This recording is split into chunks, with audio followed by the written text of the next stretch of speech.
Vamos perder tempo não, vambora para o vídeo. Falta muito para esse processo acabar? E se falta, quando o torcedor são paulino vai conseguir viver de águas limpas? Viver de agora eu consigo respirar aliviado, eu vou poder me dar um luxo aqui de flertar com aquele São Paulo soberano que assombrou o início da minha vida adulta.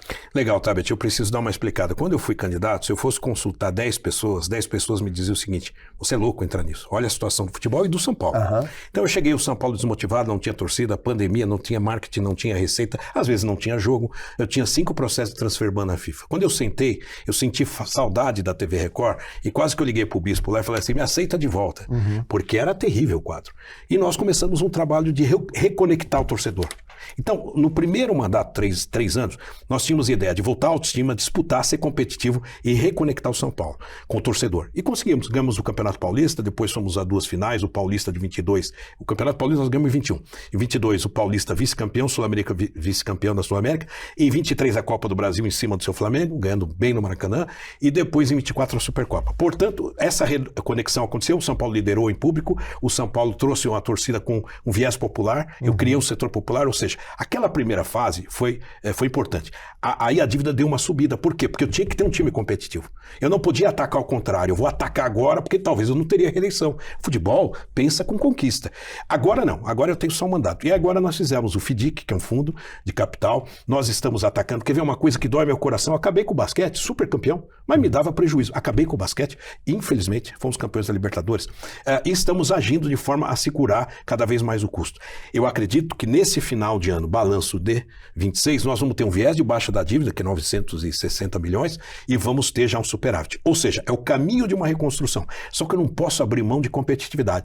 Só que competitividade é alto investimento. Olha que difícil a situação. Não, é um processo muito complicado, realmente, porque você não pode simplesmente, vou secar aqui e vamos ser rebaixados. Exato, exatamente. Exatamente. E que aconteceu, Thiago. Então eu tenho 2 viés, claro, nesse meu ano e meio que já começou no meu segundo mandato. É o pilar financeiro, com fundo de capitais, com muita austeridade, e a base. É aí que nós vamos ter jogadores que aparecem num ativo importante futuramente de vendas, para que depois a gente consiga, com legado esportivo e competitividade, fazer um dinheiro de venda. O futebol brasileiro não tem saída se não vender jogador. Não fecha o primeiro passo, mas em 2030, que é o centenário, o São Paulo será um grande clube. Eu não vou aqui iludir.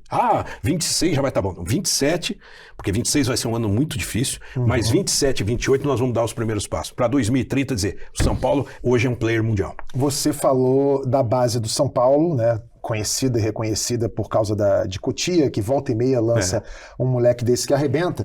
E há também um rumor sobre o grego Evangelos Marinakis, que é o dono do Nottingham Forest, entre outros clubes que ele investe. Olympiacos, Rio Ave. Isso. E que haveria uma aproximação dele com o São Paulo para ele injetar algum dinheiro e ter direito sobre alguns atletas da base. É verdade? É verdade. O que aconteceu, o Marinakis veio ao Brasil, queria me conhecer. Eu tive um encontro com ele, depois eu fui 2 vezes a Londres e ele falava do São Paulo como um todo. Eu falei, não, o São Paulo...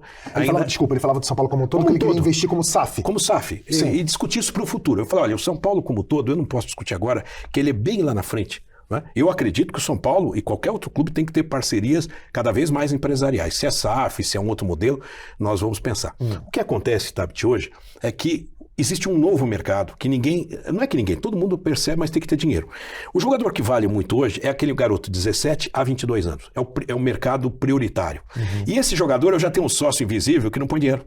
Eu chego lá, ele tem 20% da família, 10% do empresário. Eu vendi o Beraldo, que hoje foi convocado para a seleção, e eu tinha 60% só dele. Ele já veio fatiado. Agora eu quero ter um sócio que me ponha dinheiro. E vai ser um sócio que aparenta. E a vantagem do Marinakis é que ele não só tem dinheiro, mas ele tem plataforma esportiva. Tem o Nottingham, tem o Rio Ave e tem o Olympiacos. Eu vou ter uma porta para a Europa muito mais rápida. Agora, não está fechado, estamos conversando, tem que ser com muito critério e jamais é vender base, jamais é ativo da base. O que é exatamente? É um acordo de valor operacional. Como eu tenho um sócio hoje que é um empresário que chega lá, um garoto que já com sócio, uma pizza fatiada, eu não ganho nada. Agora eu vou ter alguém que me coloca o dinheiro e naturalmente quando eu vender o jogador, ele vai ter o percentual dele. Só que aí eu vou entrar no mercado firme.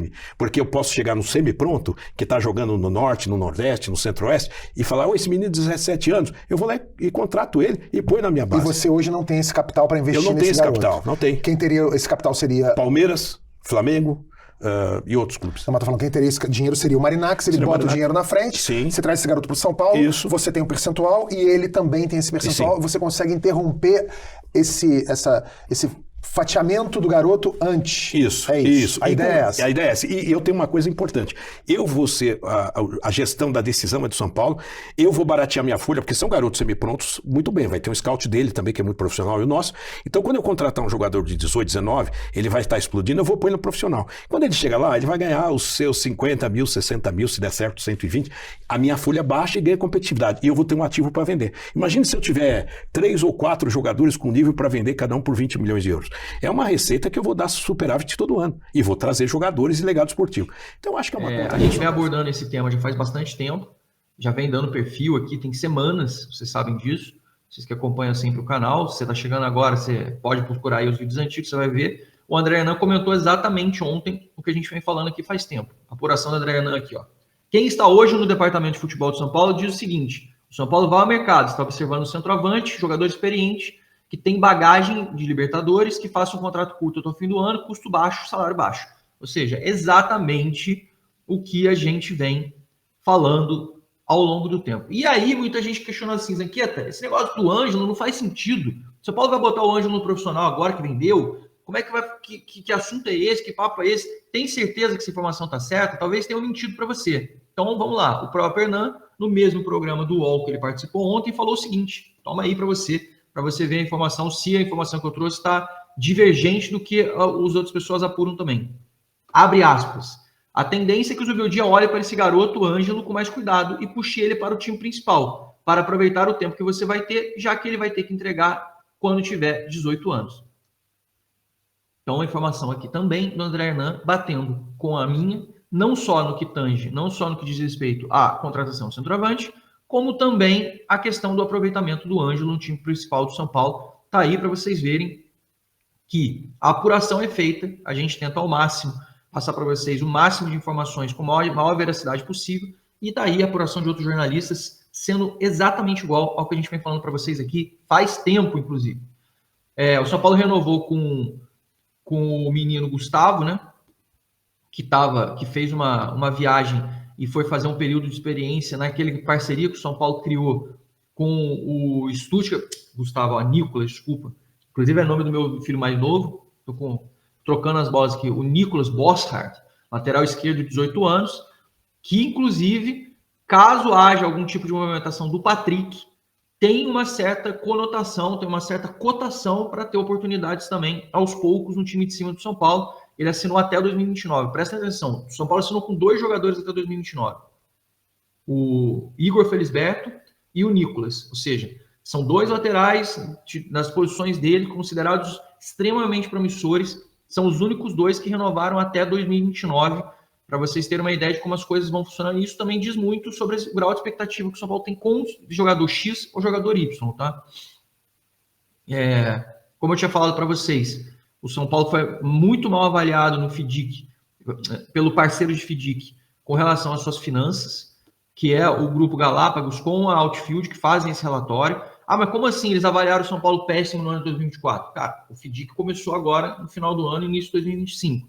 É óbvio que eles não vão ter que mentir para fazer uma avaliação bonita do São Paulo, como é que eu posso falar? Manipulando as coisas, porque hoje tem uma parceria com o São Paulo. Não, fizeram uma avaliação idônea e isenta e chegaram nos critérios aqui de avaliação. O que eu acho que é meio bizarro é o fato, por exemplo, de você ter uma categorização do Corinthians, que teve 1 bilhão de déficit no ano passado, comparado com o São Paulo, que teve 200, com relação às avaliações que são feitas. Então, eu acho que tem algumas constatações aqui que são meio incoerentes na hora que a gente fala, na hora que a gente vê, tanto pela tabela que a gente avalia dos times, no final das contas.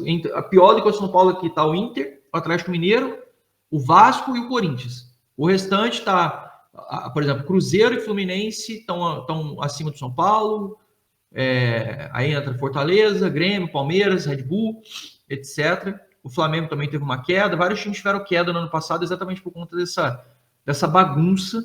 E aí na categorização deles médio é BB e ruim é de B e C. Ou seja, o São Paulo está categorizado como ruim. E D e E são péssimas. Ótimas, AAA, e o único time que foi considerado como ótimo Foi o Atlético Paranaense, como ótimo aqui foi o Atlético Paranaense, e o Atlético Paranaense caiu de divisão. O Cuiabá está como A, caiu de divisão. O Criciúma está como A e caiu de divisão. Ou seja, é uma análise foda, né? Você pode prestar atenção aqui, o topo da lista dos clubes do futebol brasileiro na análise da Galápagos e da Outfield são times que caíram de divisão. Ou seja, é um negócio complexo, né? Não é uma coisa tão simples para você avaliar. É uma administração linda, incrível, fizeram um grande balanço financeiro e, ao mesmo tempo, tiveram um grande desempenho esportivo. Essa correlação nem sempre ela é... Caramba, alergia. Ela nem sempre é tão simples de você fazer esse ajuste, você fazer esse grau de comparação quando você quer colocar a régua dos clubes pelo seu nível financeiro com relação aos outros pontos. Só tem torcida, popularidade, arrecadação. Arrecadar, o São Paulo quintuplicou as arrecadações, as receitas, 700 milhões e tal. Se é 700 milhões, eu sou a quarta receita do país, eu tenho que ter o quarto melhor time. Não é essa a relação. O São Paulo não tem o quarto melhor time. Ele está entre os 10 em que menos investiram no futebol, não entre os 4. Então tá bom, eu sou o quarto em arrecadação, eu vou investir menos que o Palmeiras, o Flamengo e o Corinthians. Não é isso que está acontecendo. O plano do São Paulo foi, eu vou fechar tudo. E é assim. Está sendo assim. Vai continuar sendo assim na janela de 3 meses até 2 de setembro. E será assim o ano que vem. Agora, se isso tudo é para que o clube não quebre e não precise ser vendido a preço de banana por um magnata que a gente não sabe quem for, acho que vale a pena, desde que seja bem comunicado o que não é. Né? Então, eu acho que... E também essa questão, quando o dirigente de futebol em final de mandato, no caso dele ainda tem 1 ano e meio, como pode ser o Landim, como pode ser outros, os Menins, quando o dirigente de futebol começa a falar em modelo, SAF, parceiro e tal, sempre parece interessado em continuar de alguma forma... No pedaço. No pedaço. Seja como CEO, seja como... Até o Marcelo Paes do Fortaleza foi assim. No Fluminense. Até o Mário Bittencourt. O Marcelo não tem segredo. O ser humano, ele não quer abrir mão do poder. Esquece, cara. É por isso que ele fica citando 2030. Exato. Você acha que ele não quer estar em 2030? Porque estatutamente ele não vai estar. Não, vai estar como presidente. Ele não tem chance, mas numa SAF ele pode estar.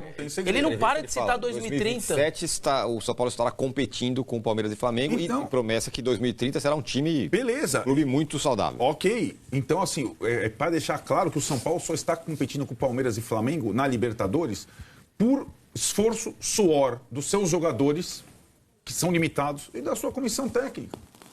É por isso que o São Paulo está competindo com o Palmeiras e Flamengo, não é pelo investimento no futebol. Não tem time, tem jogador, vai vender jogador. Né? E no brasileiro, que é 38 rodadas, ele vai competir lá embaixo, com o orçamento que ele tem no futebol. Não tem segredo, né?